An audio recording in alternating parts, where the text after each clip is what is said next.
flame kindle within us the warmth of compassion, the glow of love, the fire of commitment, and the light of truth.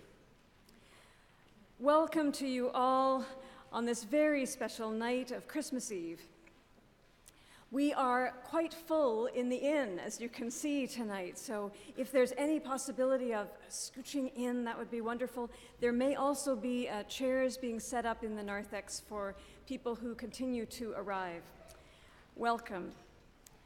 This is a night of wonder, waiting, love, and joy, as we celebrate the warmth of being together and rekindle the goodwill toward all people that is born anew each year at Christmas time.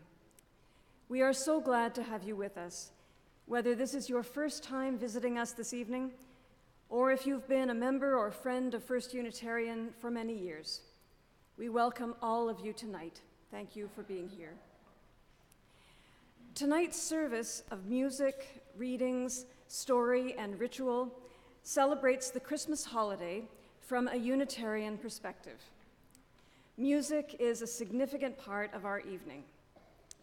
Tonight we will join in singing and will hear from the First Unitarian Choir many carols familiar to the season. You'll notice that some of the lyrics have been adapted to be as inclusive as possible to people with many faith perspectives. As you sing with us tonight, please do feel free to sing the words that speak most deeply to your heart, whether they be the ones that are printed in your order of service or words that you remember from your own Christmas traditions. As we begin our service, we would like to acknowledge that First Unitarian Congregation of Toronto is located on the traditional lands of the Anishinaabe Mississauga, the Haudenosaunee, the Ojibwe Chippewa, and Huron-Wendat peoples.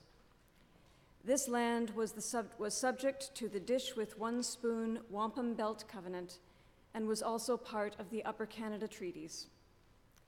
As a congregation, may we renew our hope and our commitment to help heal the wounds of our past and our present in the essential work of ongoing reconciliation.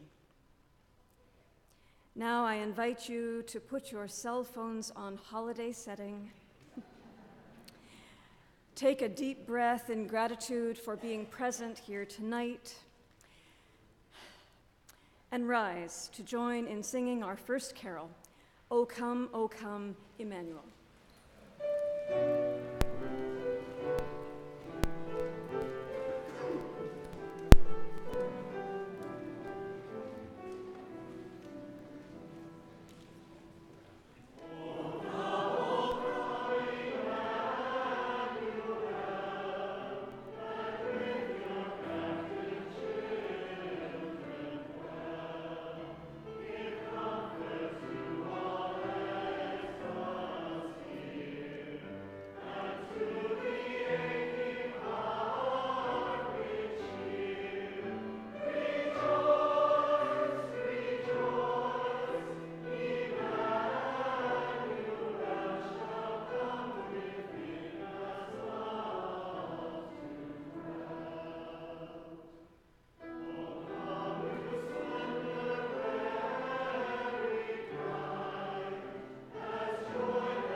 Make room in your heart for something new.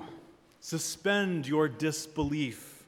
Prepare for the possibility of magic and miracles, the presence of angels and camels and cows, sheep and shepherds, suddenly surrounding us and asking us to join them, to gather in the dark of night, refusing to believe that we have seen it all before, unwilling to let fear keep us from following the star, that bright light of hope, the good news of love that is born again this night, once more calling us to make the journey into the unknown, believing that together we can awaken the world to joy, to justice, to kindness and peace.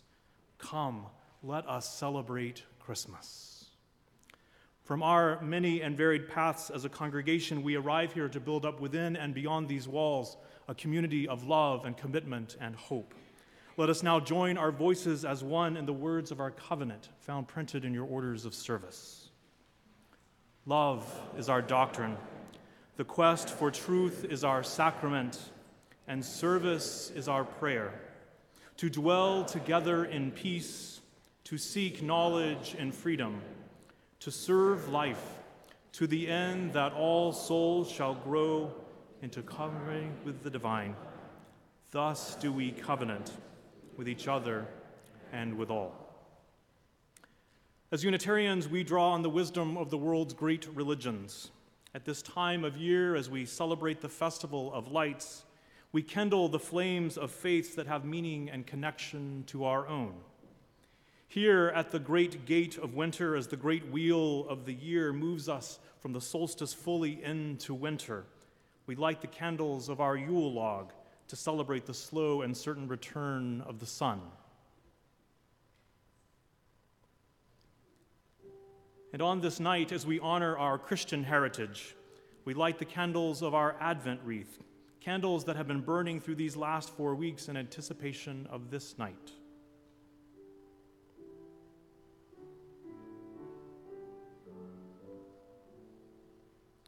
And we now light the center candle to signify that Christmas has come.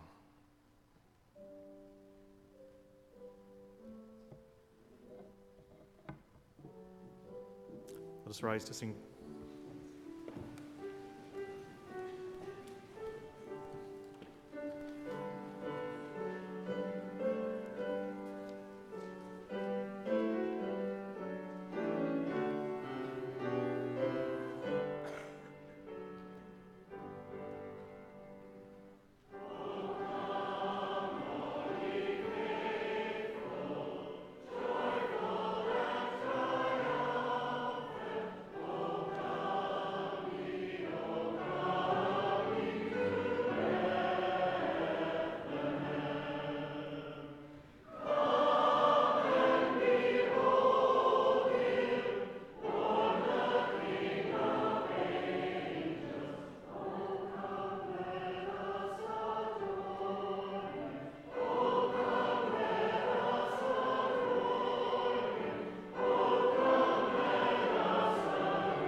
A reading from the Gospel of Luke, chapter 2, verses 1 to 7.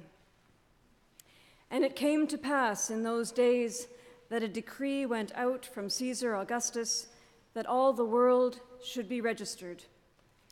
This census first took place when Quirinius was governing Syria. So all went to be registered, everyone to their own city. Joseph also went up from Galilee, out of the city of Nazareth, into Judea, to the city of David, which is called Bethlehem, because he was of the house and lineage of David, to be registered with Mary, his betrothed wife, who was with child. So it was that while they were there, the days were completed for her to be delivered, and she brought forth her firstborn son, and wrapped him in swaddling cloths, and laid him in a manger, because there was no room for them in the inn.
I now invite children of all ages to come forward for this evening's story with Catherine Kentridge. Gather here to my left.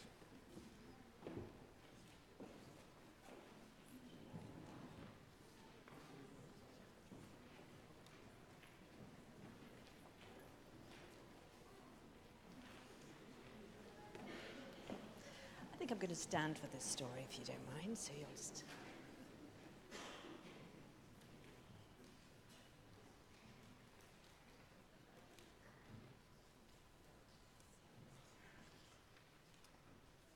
Hello.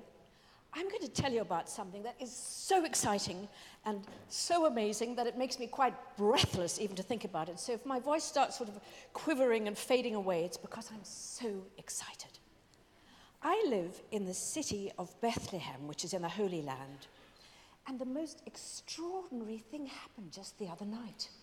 It was one of those bitterly cold nights. You know, it was freezing, and even huddled up in the straw, I was cold, and I had my 10 babies huddled up around me, and even with all our paws closely holding onto each other and snuggled up, we were freezing.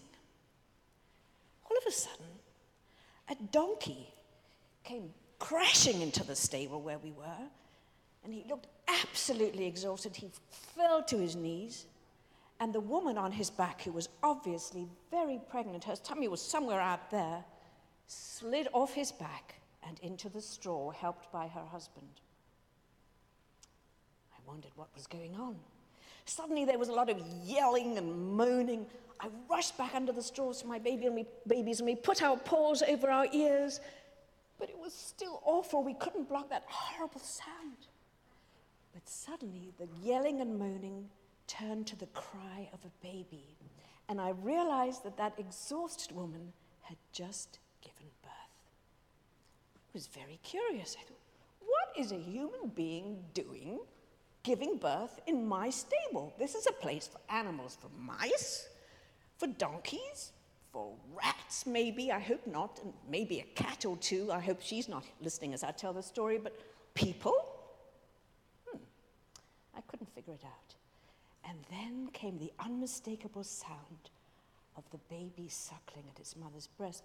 I must tell you, in that respect, mice and humans are not that different. When a baby suckles, or a little tiny mouse, you can hear it. It's the most peaceful, blissful sound in the world. My little baby mice crept up with me to look at what was happening. And they began to ask questions. What's that? Why is that baby so huge? What's it doing in my stable? I hope it doesn't expect to share our food. What's it doing in here? It should be in the inn. It shouldn't be with us. This is for animals. They were making such a racket, I thought the baby was going to cry.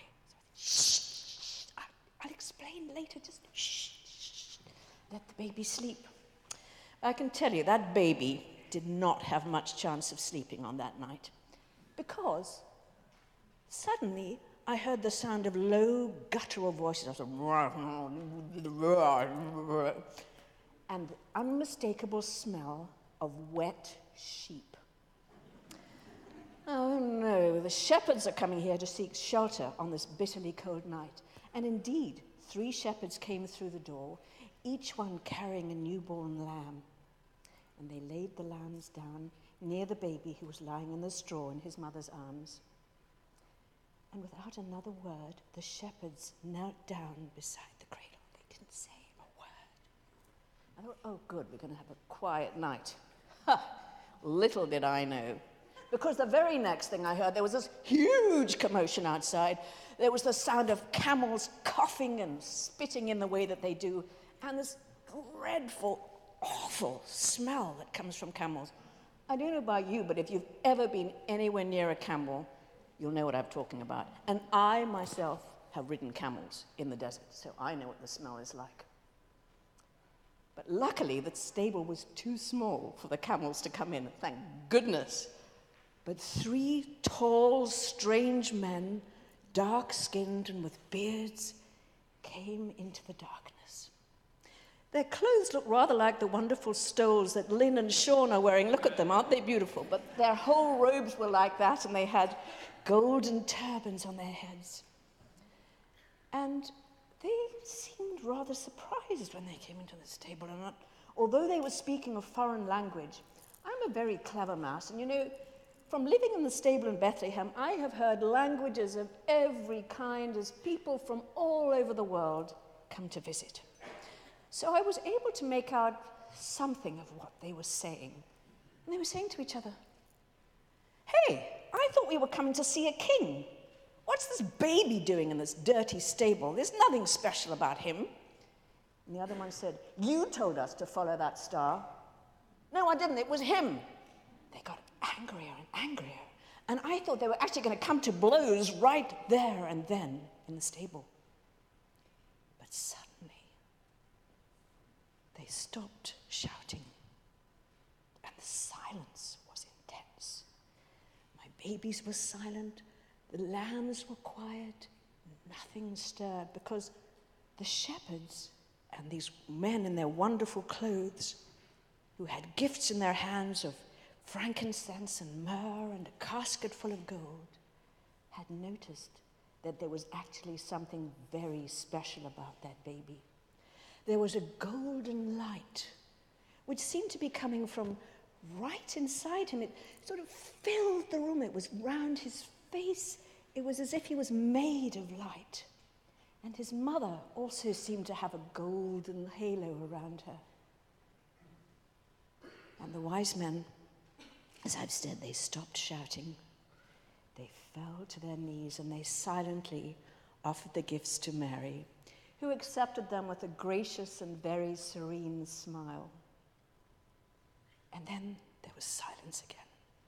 Nobody moved. The baby slept. The mother smiled. The father stood quietly by the straw, in the straw beside her. And then there was the sound of the most beautiful music.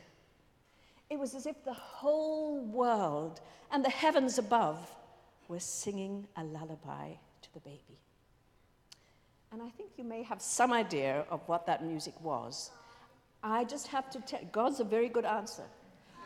And I have to tell you, just a sec, before I go any further, that I'm just a mouse. So if what you hear next sounds a little bit squeaky or a little bit rusty, will you forgive me, and maybe you'll help me with this so that I don't feel so embarrassed singing by myself. Because the music they were singing went like this. Please join in.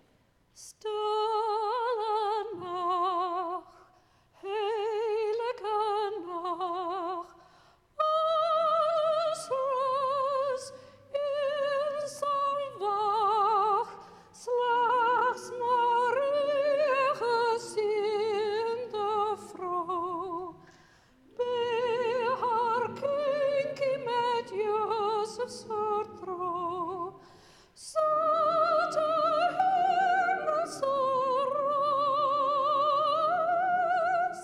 zat de hemelse rust. Thank you for helping me.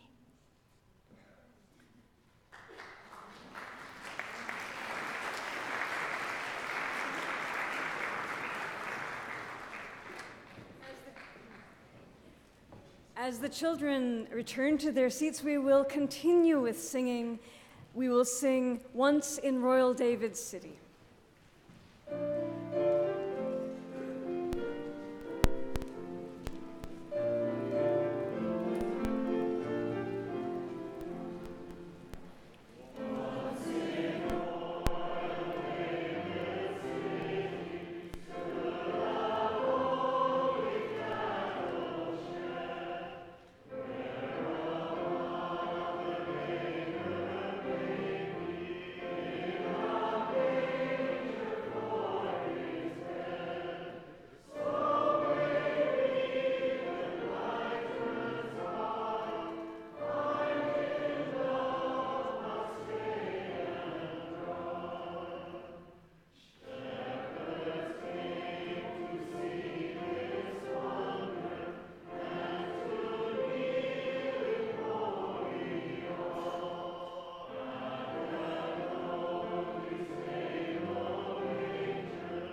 In our ministry at First Unitarian, Sean and I bear witness to both the joys and the sorrows of many people in our congregation and in the wider community.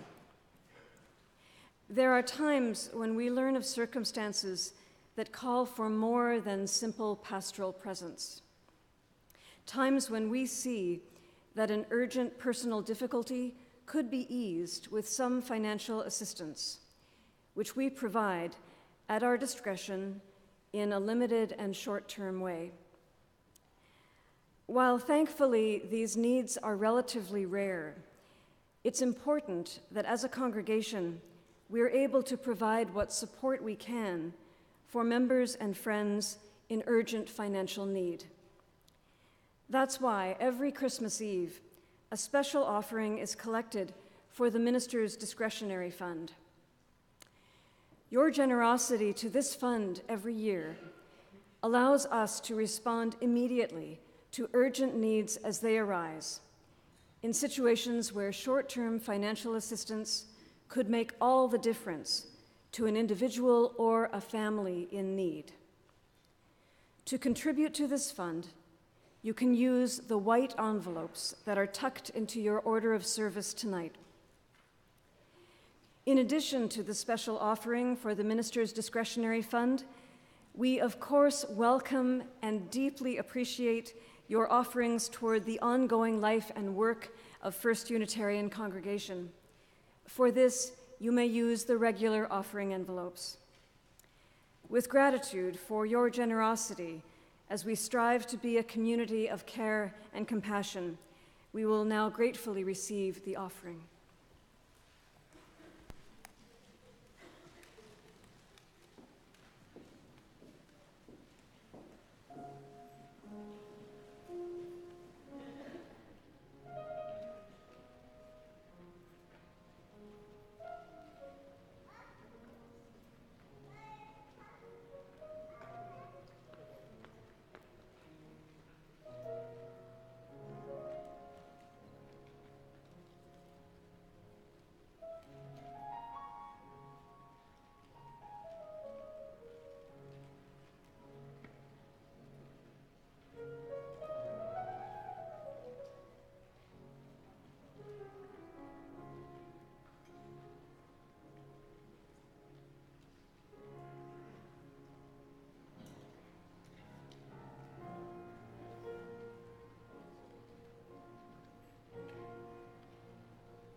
Please join me now in the responsive reading called Why Not a Star, written by Margaret Gooding. They told me that when Jesus was born, a star appeared in the heavens above the place where the young child lay. When I was very young, I had no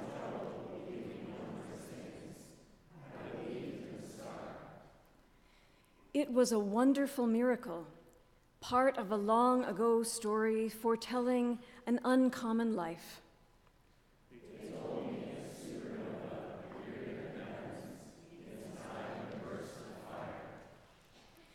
When I was older and believed in science and reason, I believed the story of the star explained.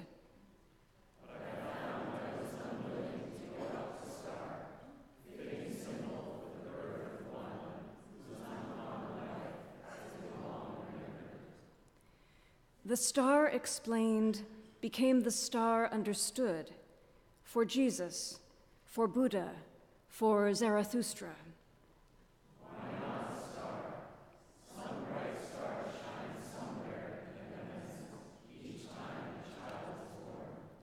Who knows what it may foretell?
Our next reading is called The Queens Came Late by Norma Farber. The queens came late, but the queens were there, with gifts in their hand and crowns in their hair. They had come, these three, like the kings from afar, following, yes, that guiding star. They had left their ladles, linens, looms, their children playing in nursery rooms, and told their sitters, take charge, for this is a marvelous sight we must not miss. The queens came late, but not too late, to see the animals small and great, feathered and furred, domestic and wild, gathered to gaze at a mother and child. And rather than frankincense and myrrh and gold for the babe, they brought for her, who held him, a homespun gown of blue and chicken soup with noodles too. And a lingering, lasting cradle song. The queens came late but stayed not long, for their thoughts already were straining far past manger and mother and guiding star, and child aglow as a morning sun toward home and children and chores undone. Let us rise to sing, O Little Town of Bethlehem.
Our next reading is by Victoria Safford from her book, A Mind of Winter. Safford is a Unitarian minister.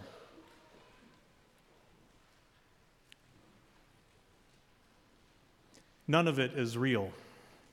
The virgin, the donkey, the shepherds, the star, none of it is real, but much of it rings true. Not the doctrine, but the mystery. Not the miracles, but the empirical, undeniable evidence. Tyrants are always persecuting the poor, demanding their documents and proof of status. Rich governments are always closing their borders against aliens from Nazareth and Bethlehem, from Syria and Yemen and Myanmar, and hunting down young upstarts who threaten revolution. Poor women are always and forever asked to bear unspeakable burdens, to accept the burden as a virtue and suffer like saints. But somewhere, almost always, someone is opening their door in the night and saying, "I have room for you, come in." Sometimes wise men and wise women choose not to be complicit and bring lovely gifts instead of treachery. And people have always been wandering under the stars. We still are, whether listening for trumpets of angels or the wailing of babies or the whisper of wind breathing into our cynical ears and ice-cold hearts the hope of peace on earth, goodwill restored.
As legend has it, the new young priest was due to lead the Christmas Eve service 200 years ago tonight in the village of Oberndorf, just outside of Salzburg. But earlier in the day, as the legend goes, he discovered the bellows of the church's organ had a hole, most likely the hungry handiwork of a little church mouse. Swift efforts were made to repair the organ, but it became clear in short order that this was a bigger than expected job and there would be no organ for the service that evening. As the story goes, the priest, Father Moore, under pressure, wrote an inspired poem that afternoon. The church organist, Franz Gruber, set those words to a tune that could be played on the guitar. And so it was that Silent Night was born, arguably the most well-known Christmas carol in the history of the world. Sung this night in churches around the globe, it has been translated into over 300 languages. UNESCO has named it a treasure of intangible cultural heritage. And of course, it's been recorded by everyone, from Bing Crosby to Bruce Cockburn to the Vienna Choir Boys to Beyoncé.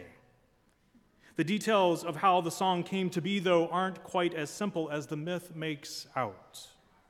While the myth has value of its own, there is much more meaning to be found by digging deeper into the story. Joseph Moore, the young priest, was born in 1792, the son of unwed parents. His father had recently deserted from the army, and he grew up in extreme poverty. But by the time he was a teenager, he was recognized to have musical gifts, making it possible for him to receive a formal education and eventually to become a priest. He was new to ministry and had been in Oberndorf for only a year or so when he wrote the lyrics to Silent Night.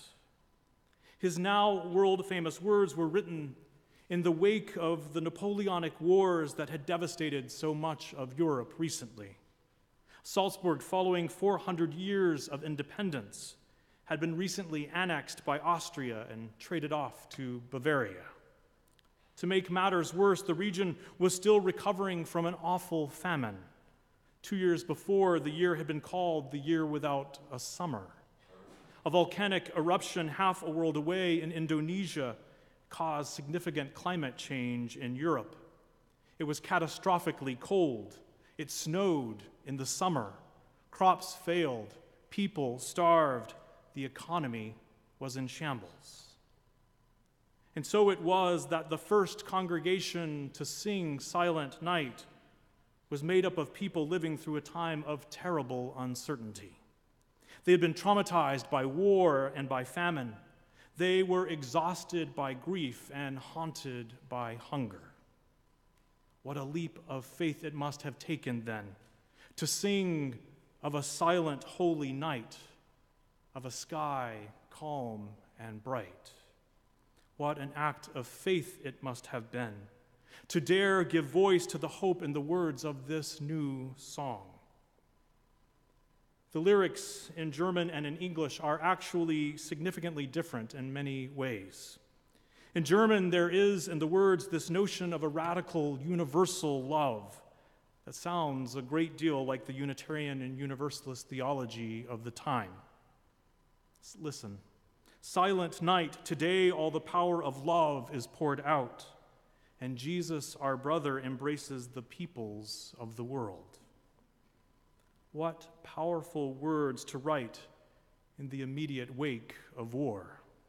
What an abiding commitment to make to our common humanity, to affirm the belief in the power of a love that can encompass the whole world. Glimmers of that power echo down the 2 centuries since those words were first sung. Most poignantly, on another Christmas Eve just over a century ago, those words reached across the divide of another war, signaling the Christmas truce, the unofficial ceasefire that broke out between British and German troops in the trenches of World War I. You likely know the story. On this night in 1914, soldiers from both sides emerged from their trenches to enter into the no man's land where they exchanged greetings and shared food and gifts from home. They traded prisoners and buried their dead. They sang carols and played football. While this outbreak of peace occurred in only a few places along the front and lasted only to the end of Christmas Day, this story has endured for much more than a century because it speaks in such a profound and powerful way to that sacred hope that we all carry, that a bridge can be built, that peace is possible, and that what is broken can at last be made whole. The historian Stanley Weintraub explains that it all began in a quiet moment when the guns of war had fallen silent.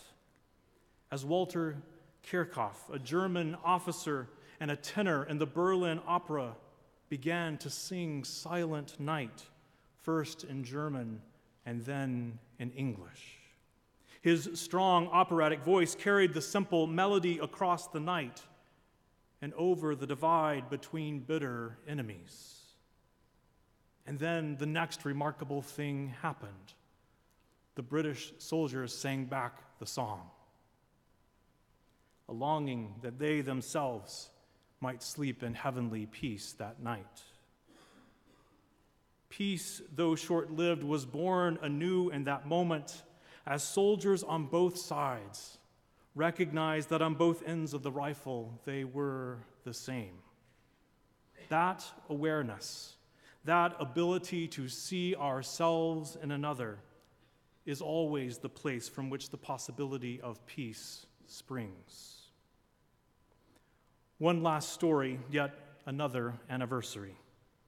Tonight also marks 50 years since the Apollo 8 command module circled the moon so very far from home. As the spacecraft moved in its orbit, the astronauts on board, the first humans to journey beyond the bounds of low Earth orbit, caught the first glimpse of our planet as it had never been seen before.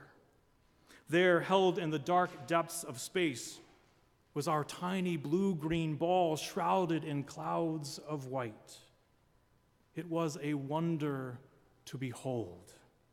In a single glance could be seen the home of every human who has ever lived, the place where all of our history has unfolded. Viewed from the heavens themselves, the borders between nations melted away. From space, our warring ways seem so small, our conflicts so immaterial, so futile in light of life's fragility. Such a silent night, such a holy night.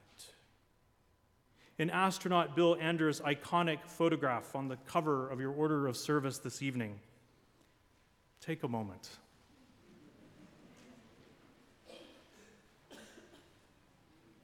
In that image, he captured in a single shot the interdependent web of life that is at the heart of our experience on this planet. As the poet Archibald MacLeish put it that Christmas, to see the earth as it truly is, small and blue and beautiful in that eternal silence, is to see ourselves as riders on the earth together, siblings on that bright loveliness in the eternal cold, siblings who at last know they are truly related. On this night of nights, we hold in our heart this array of stories, some fact, some fiction, some true, and some holding deep truth despite their details, but all of them pointing us to an enduring story of hope, pointing us towards the beautiful possibility of a better world, beginning here, beginning now, and beginning with us. In the Unitarian tradition, we hold that each night a child is born is a holy night. In the birth and life of Jesus, we see the example of one who would live out his days to the point of suffering and death in the service to the cause of love and justice. His life, a lasting reminder of the possibility within each of us to spend our lives in service to building a better world. And yet this night must not only be about him. On this Christmas Eve, this evening of anniversaries, as we mark the storied birth of a baby, the war-torn origins of a quiet carol, the truce that offered a taste of peace, the glimpse of our earth from the heavens, may we hear anew the call of possibility that is within each of us, just waiting to be born. On this silent, holy night, let every heart prepare the way, that the promise that is within you might bring healing and peace and justice and love to this good green earth. So may it be.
Move now to the lighting of candles. As you pass the light, keep the upright candle lit, the lit candle upright, and tip the unlit candle to the flame. This will prevent wax from flying all over the place. Take care in this beautiful moment to mind your flame at all times. And when I signal at the end to extinguish your candles, know that you can take your candle home with you if you like and leave it in the baskets at the back. Or leave it at the baskets at the back. In this moment of anticipation, be still and listen. Let the quiet of this moment nourish your spirit. Feel the warmth of being close together. As the light of one child has brought great light to the world, so will the fire of our chalice be the source from which we pass the light candle to candle, till each of our candles brighten the sanctuary. Such is the way of our faith, for we tell of a salvation that spreads from hand to hand, from mind to mind, and from heart to heart. Each of us is both giver and receiver of the light of life that has no beginning and no end. So be still, listen, and shine.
Let us pray.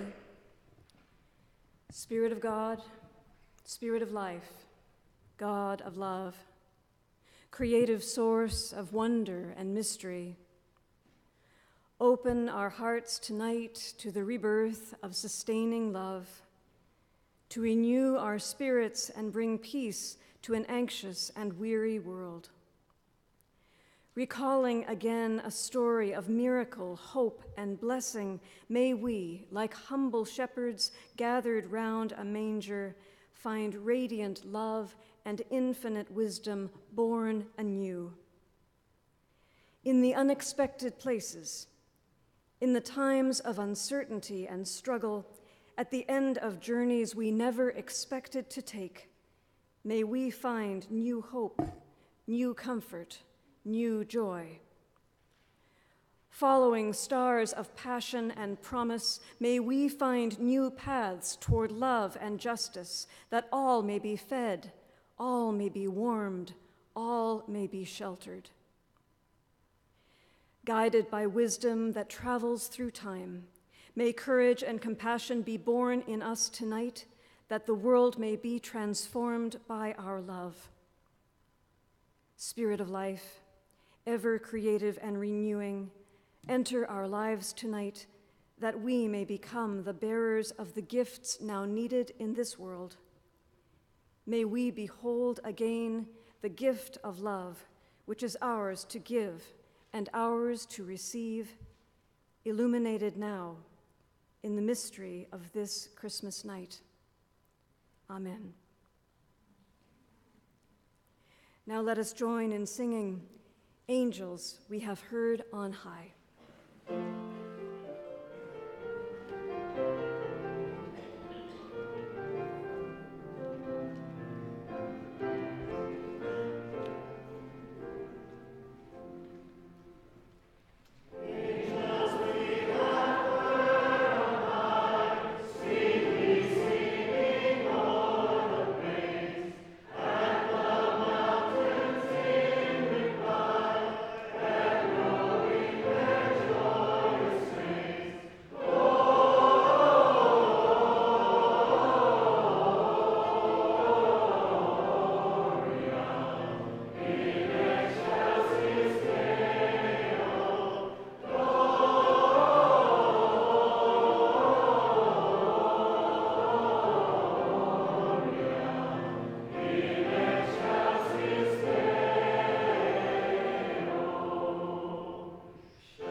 Of angels is stilled, when the star in the sky is gone, when the kings and princes are home and the shepherds back with their flock, then the work of Christmas begins.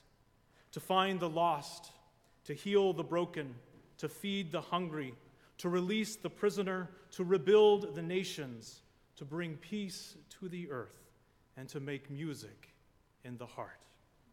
let us now go in peace to take up the work of Christmas, to let the glory of this night shine through our lives, not just for a night or a season, but for all the days we are given on this good earth.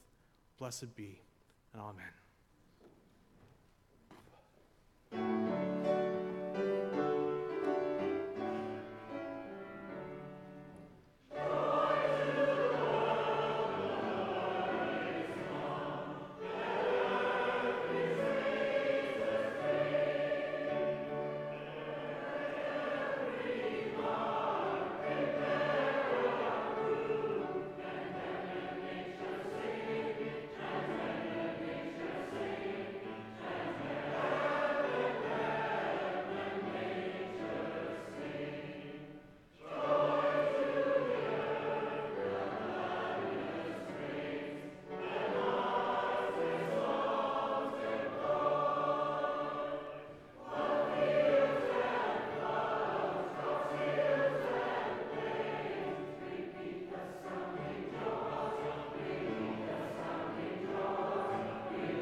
A Merry Christmas to all, and to all a good night.